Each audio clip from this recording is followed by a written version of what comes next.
right? Something a little creepy, something a little scary, maybe a lot of history. Does that sound about right? Well, you guys are in luck, because storytelling is what I do. While I was still alive here in Key West, way back at the turn of the last century, I had the dirt on everybody. I had my own newspaper. I got to write about murder, mayhem, the rest of his life. Sometimes when these two played together, Mrs. Otto could hear two voices. The voice of her sweet son, and a second voice that was sinister and demanding. And when they played together, sometimes Gene's toys were broken and thrown everywhere around his room. But when his mother asked him what happened, he told his mom, Robert did it. And that became his excuse for everything. Well, eventually Mrs. Otto had enough, and she put the doll away high in the stare at them through the mirror while she brushes her long, dark hair. That's Enriqueta. She's still waiting for Francisco, and she's still checking on those children. On this side of the trolley, we have La Concha Hotel. When this was built in 1926, it was the tallest building on the whole island, and today, it's still the tallest building downtown. Go ahead, look all the way to the top. It is so tall, 13 people live. Sadly, one summer while Captain Watlington was away on business, two of his little girls passed away from yellow fever. All Emmeline could do was sit in a chair and rock them until they passed. Their former home today is the Oldest House Museum, and if you go in the lower right-hand room, you might experience a residual haunting. Guests say that they can hear the creaking of a rocking chair in that. 50 people dying in that house one year, 50 people dying the next, and the next year another 50, and on and on and on. Now that it's alive, the bartenders have stories to tell. They say that they see wine glasses fly right off the shelf. They've heard music playing in an empty room upstairs. And from the good doctor's room, restless footsteps. He's a rather tortured soul.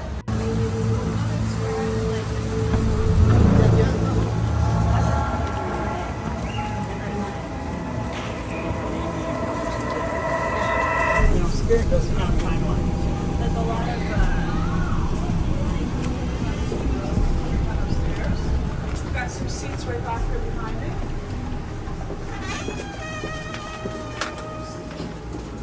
There's some seats right there, two seats right here, a seat right over here. Welcome everybody. Here's something of a Key West rarity, a basement. Key West homes don't have basements.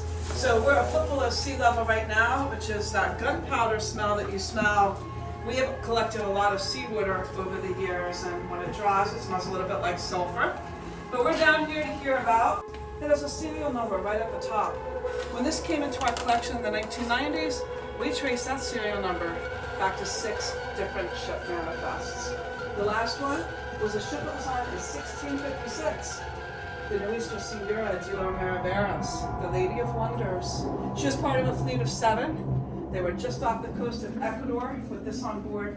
They caught a terrible... Yeah, that's awesome.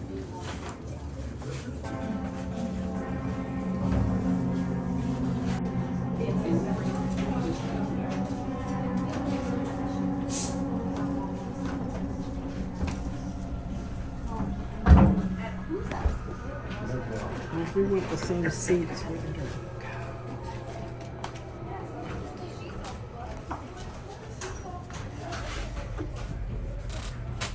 Look at this other stuff. Look at some of this stuff.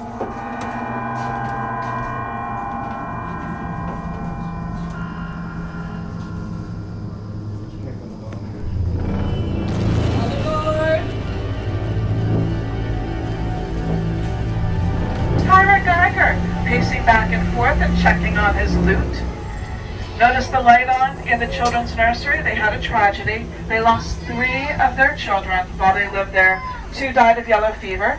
1 fell out of a tree in the backyard while their siblings just looked on. That room is so gloomy that visitors to the museum night job. And they lived together. They were common law husband and wife. But back around 1920, not everybody in Key West could accept. The gun at the man, looked him dead in the eye, and said, "This is how a real man kills another man." Boom. Shot him dead in the street. And he raced back to his Angela. He knew them to the right with all of the lights on and the windows with the bars. It's easier to see during the day, but that's the old city jail. And today, of course, it's not a jail, it's administrative offices. But back then, it was Christmas Eve, 1921. Manuel Cabeza was taken into custody, and everybody went home. They left the whole jail unlocked. Somebody left the key to a cell in plain view. And that night, those hooded figures returned, and they finished the job. They killed us. We are the doomed. She mixed together the blood, the bone, the ash, and she cried out to her ancestors, "Death to those who have harmed my husband!" And in the years to follow, every man involved in that murder died a gruesome death. Most of them were gone long before their natural time, and Angela simply, "We are the doomed!" He said, let's not remember Manuel Cabeza for how he died, let's remember him for how he lived, with courage, conviction, and passion. So if you visit his tombstone, pay your respects, add a little bit of honor and justice to Manuel's cause. Alright, everybody's safe, that's a good thing. You still want to walk very carefully through this area, you don't know who's still underfoot. Even when they built that new lighthouse, and you know what the workmen were told? Push the bones aside and keep digging. That means the bones are still under where we're passing. And there are military men still buried out underneath these beaches because this city was under attack by real pirates. In the 1820s, Commodore David Porter had to form a Navy squadron to chase off the pirates of the West Indies. His men went to battle. And when they died, they were buried out along those beaches in the 1820s, and their bones are still out there too. So truly, you never know who's still underfoot. Ways around Florida, looking for any American ship flying an American flag that had illegal human cargo on board. Now, as sad as the story is, as I'm telling it, think about how it highlights the capacity. All people are created equal members of one human family. It means Key West cares, and Key West will take care of other people. Keep that in mind while I tell you the sad part. In 1860, with the Navy patrolling all the waterways, I'm going to step off in a minute. You'll stay aboard, but I want to just give you some highlights. Before I step off, I want to bring your attention to this side of the trolley. They did find that mass grave in the continent of Africa. So this tells the story of what happened with those children. You can stand up. Get a better look if you want to stand up. They were taken from their homes, and on board those ships, they sailed for weeks. They almost ended up in Cuba. But when our Navy intercepted them, they were brought to the safety of Key West, and they were cared for right here in our community. Germany, and he said he came from a long line of German royalty. At some point he came to Florida, and then was hired in Key West in 1927 to work as an x-ray tech at the Marine Hospital. And the day he took a chest x-ray of this beautiful young woman, lots of beautiful stores, we repurposed buildings into restaurants, and some of these buildings were simply picture. That is still a mystery to this day. I'm going to point it out as soon as we get down here. Now, if you have a chance to go into Shots and Giggles, talk to the bartenders. They have stories to tell. They claim that when they put away the bar stools on the very porch where he was shot, all they have to do is take a smoke break and come back, and suddenly the bar stools are right where they were before they moved them. It's Frank. He just wants the night to keep going. Right after tattoos and scars is Shots and Giggles. Gonna have a shot with Frank right there on the porch. He's still hanging around. The most famous bar of all is straight ahead, Captain Tony's Saloon, that yellow building right up there. In the 1850s, it really was an ice house and a morgue. And then they did a full renovation in the 1990s. They found 18 skeletons under the floor. They don't even know who they are. And it was where we had the Key West hanging tree, and it's still right inside the bar. I'm going to wait out this music.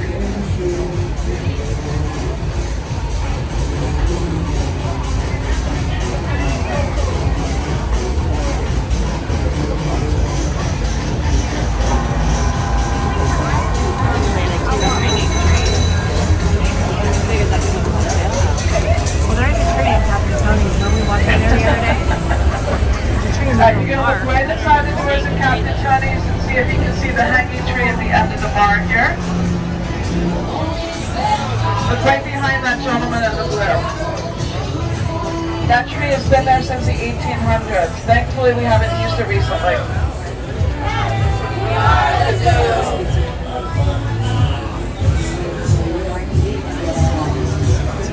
There's a cemetery stone at the base of that hanging tree. In 1950, when Rita Sawyer died, her husband found out that she had been cheating on him at Captain Tony's. He took her cemetery stone away from the cemetery and walked in there one night and threw it at that tree. He told everybody in the bar, if my wife liked it here in life, she can stay here in death. And the tombstone remains. Now, if you go into Captain Tony's, I want you to be very careful. There's a lot of shadow figures that will move through the walls. They go through the walls of the bathroom. They sit down next places we talked about. Let's thank Caitlin for being an amazing driver and keeping us safe as we went around the island. Great job, Caitlin. Caitlin and I want to thank each and every one of you for being with us tonight and sharing in our stories. Thank you for your enthusiasm. We certainly tip our hats to you. And if you'd like to tip us, we share and appreciate every single gratuity. If you want to share the pictures that you took or make some comments on social media, you can use our names, Caitlin and Letitia. But if you didn't have a good time, I'm Thelma and that's Louise. Please make sure you have everything that you brought with you. Gather up your belongings.